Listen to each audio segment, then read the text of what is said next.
Okay guys, welcome back to my channel. It's a new week and new things to learn. Today I wanted to talk to you guys about Ozempic. So we've all been hearing about Ozempic. It's like this miracle drug and it's going to make us skinny overnight, and you don't have to do much. You just have to get the shot once a week and voila, you're going to be skinny. All the celebrities are doing it, so it must be working, right? And it's pretty expensive as well. So everyone is trying to get their hands on it. Everyone is trying to get their insurance to sign them up for it and all of that good stuff.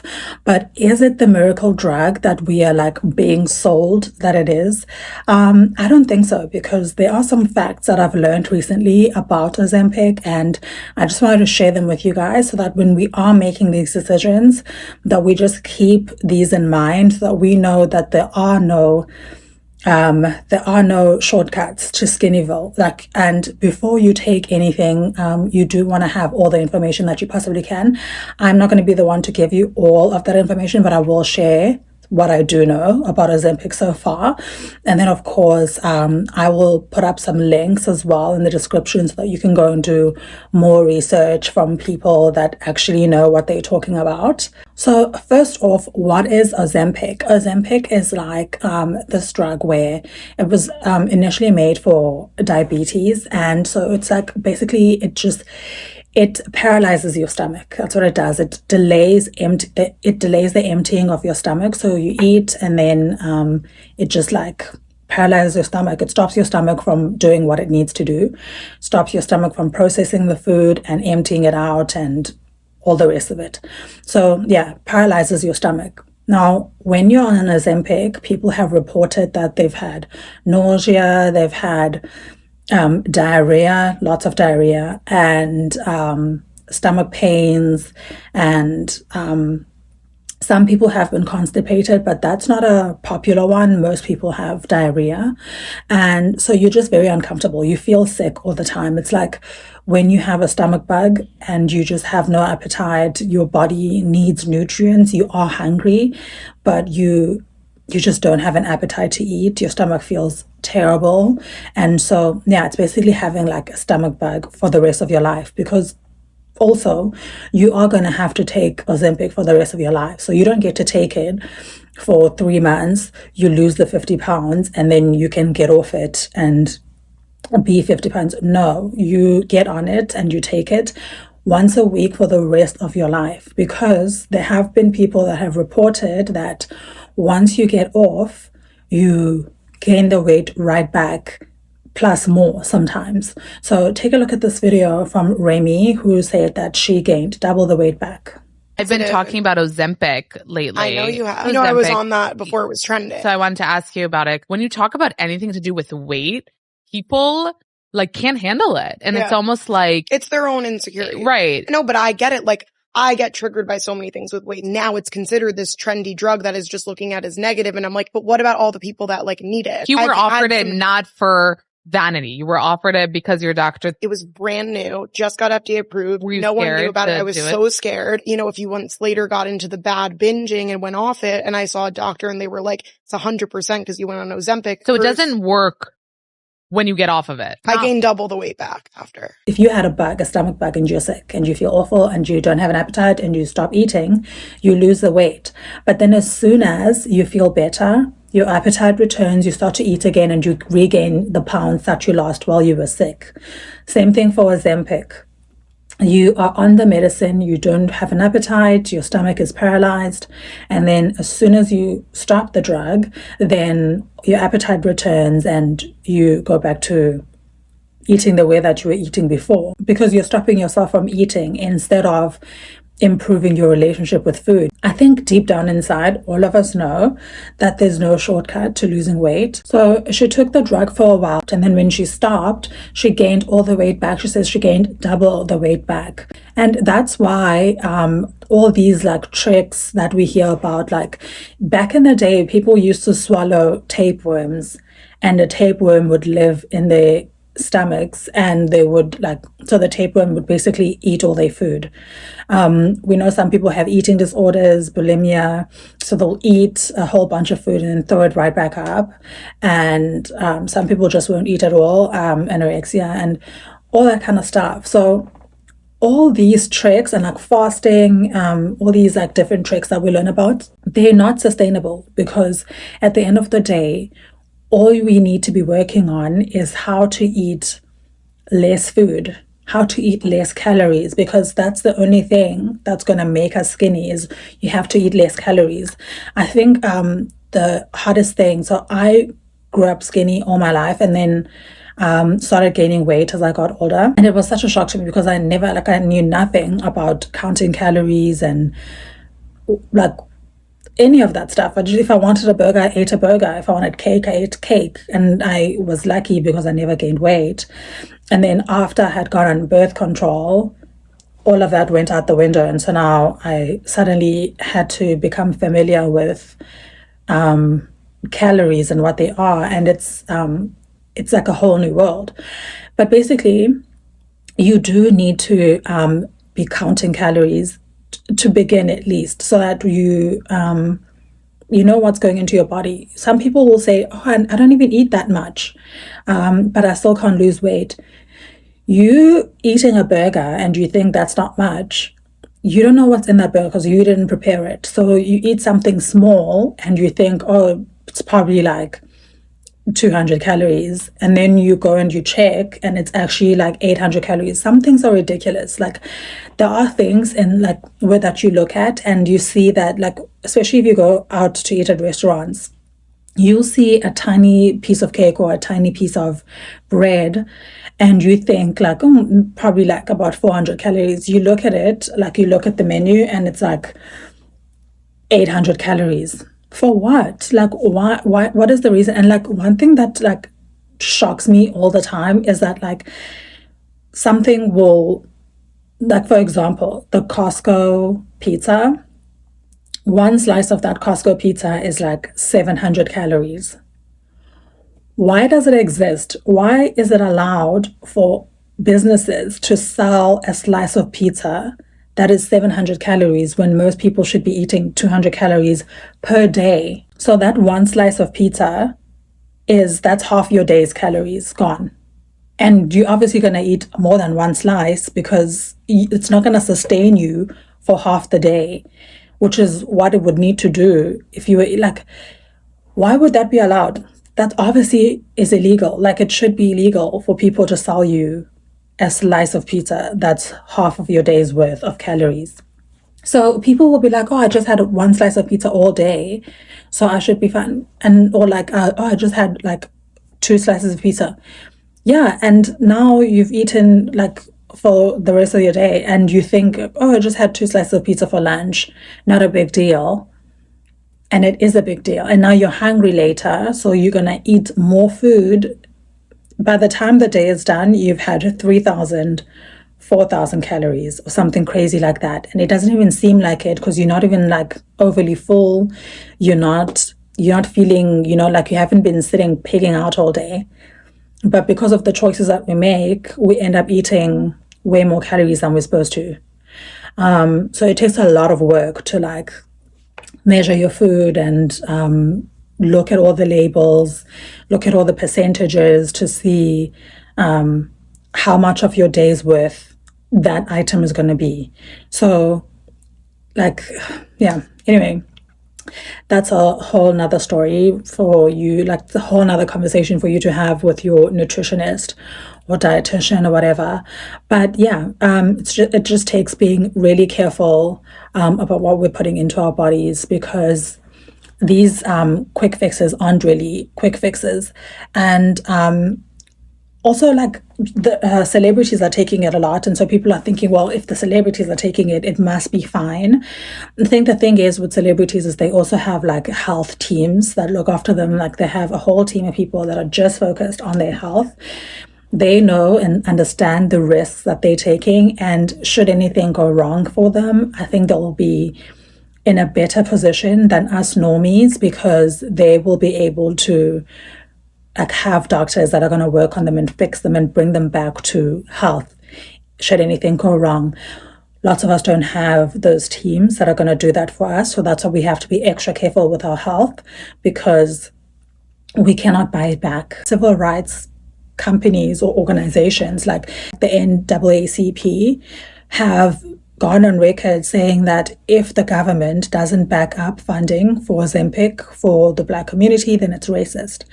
And then, so obviously the people from the Black community will think, if the NAACP is fighting for me to get this drug, it must be good for me because they have my best interest at heart. Well, not always, because the NAACP is a lobbyist for Novo Nordisk, which is the company that makes Ozempic. So they are paid by Novo Nordisk, and so they want people to have access to these drugs so that Novo Nordisk can keep making money, so that they can keep lobbying for them and keep getting paid to lobby for them. So even the people that you think have your best interest at heart, not always. You always have to question everything that is happening, because people, like a lot of people, will go where the money goes. So if you follow the money, you might be able to get a little bit of information about why this person is so interested in you getting this drug. What do they have to gain by you using this drug? And I think any drug that expects you or needs you to be on it for life, you have to question. If someone is telling you, hey, take this drug, it's going to make you feel better, but then they're also saying you're going to have to take it for the rest of your life, you need to take a step back and question that and be like, I don't want to become a lifetime patient. Like, I don't want to belong to pharmaceutical companies for the rest of my life. Like, is that because you essentially are putting poison into your body. That's why your body is reacting a certain way. That's why your stomach is being paralyzed, and that's why you are sitting on the toilet all day, every day, or throwing up, or just feeling generally sick. That is going to be something that you're going to have to feel for the rest of your life if you want to keep this weight off. Or you can just take up running, which is going to make you feel tons. You can take up running, take up walking, check out working out. I think once you start going to the gym, it gets addictive pretty quickly, and I think it's a better addiction than whatever else is being promised to you to help you lose weight. I know losing weight is super hard because it's such a mental game, and especially if you're the only person in your household that's trying to lose weight, it's even more taxing. So before you can lose weight, it all starts with the mind. Like, you have to be ready mentally, because it's going to be so taxing, and it's gonna mean saying no when you really, really want something, especially for women. And when you're it's that time of the month and you're just craving everything under the sun and you want to wolf down everything. I think for a day you can allow yourself to do whatever you need to do in order to feel better, and then you start again the next day, and then you go back to normal, go back to eating properly. One of the most valuable things that my nutritionist once taught me was like the plate: veggies, fruit, protein, and whole wheat on every plate that you have. Breakfast, you need to have a little bit of veggies, a little bit of fruit, a little bit of protein, a little bit of whole wheat. Lunch and dinner as well. Snacks, you can pick and choose what you're going to do, but that way you're eating a very balanced meal, because when you cut out whole meals, like you cut out sugar, when you finally fall back, you're going to wolf down the whole thing, and then like you're back to square one. So that's also not sustainable. So whatever you're doing, it needs to be sustainable. I was watching last week, I was watching Tucker Carlson, and Tucker Carlson had on Kelly Means. I think that's how you say his name. He has a whole thread on X about this stuff, and so I'm gonna link the thread on my description box, and I'm also gonna link the Tucker Carlson episode because it's so informative, and I think that this is information that we need to be looking into more. If you go on TikTok and you watch videos of people that have taken Ozempic, lots of people will tell you they felt sick, but they will also say, but I lost the weight, and so I'm willing to put up with being sick if it means that I lost the weight. Nowadays, we have this new body positivity culture where everyone is like, yes, you're fat. That's like something to celebrate. That's great, wonderful. And we have fat influencers who are like encouraging people to stay fat and just to be happy in their fat. We have people that are eating on camera for money, like their YouTube channels have like so much, make so much money from people watching them eating themselves to death. We have to question as well, like, why is like fatness becoming so popular? Why is it becoming so celebrated? Could it be because then once we are fat, we become patients for life, because now we have diabetes and so we're going to need drugs for that. Now you have heart problems, you need drugs for that. High blood pressure, whatever, because your body is working overtime to keep you upright with all this weight that you're moving around. So why is it being promoted so much? Why is it a thing why are we trying to get people to be happy being obese? It's one thing to say you don't have to feel terrible about yourself, but you do have to do something about it because it's not healthy. And it's quite another to say eat whatever you like and do whatever you want, drink whatever you want, gain as much weight as you want. It doesn't matter. You look great. Because there are children and there are young people that are actually going to believe that, like, people are going to believe that being fat is healthy. And most of the time it's not. Most of the time it's not healthy, because human default, like the default is not for people to be very fat. If you look back to olden times, people have never been as fat as they are now, because you are supposed to be, our ancestors way back when were all very small, skinny people, because they looked for food and they hunted for food and they gathered food and they were moving their bodies way more than we move our bodies now. And so their metabolisms were great and they were eating healthy food. They weren't eating for fun either. They were eating for fuel. And so now I think we're in a place where everyone is just eating for fun. Like, you're bored, so you grab a packet of chips and you start munching away. You don't even know why you're eating. You're not even hungry really. You're just like, I feel like doing something. Like, you're scrolling your phone, mindlessly eating. And so we're living in a totally different space. And so don't be so quick to believe anyone telling you to remain happy in a space where you know deep down in your heart that, like, it's probably not the best spot for you to be. If someone is lulling you into complacency and like being like, oh, you're fine. Oh, okay, you're 300 pounds. Oh, it's fine. Like, so many other people are too. Why would you want to be like so many other people who are also unhealthy? So just because, like, it's like our parents used to say back in the day, if your friend jumps off a bridge, are you going to follow them? Like, if 1,000 other people are also 300 pounds, are you also going to be happy being 300 pounds, even if you know that you don't feel good?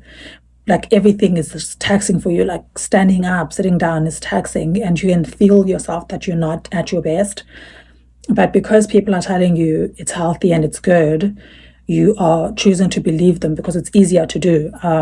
But I do think we need to be challenging ourselves and like pushing ourselves to become more than just comfortable. Like, we need to challenge ourselves, push ourselves to be better than we are each day. So yeah, guys, I just wanted to let you guys know all this information that I found and shared with you, and go on a tangent. But yeah, if you're thinking of taking Ozempic or semaglutide, I would reconsider, because it's basically like taking laxatives for the rest of your life. So you might as well just save your $500 a month and go buy some laxatives and take those every day, and you'll have the same results, probably.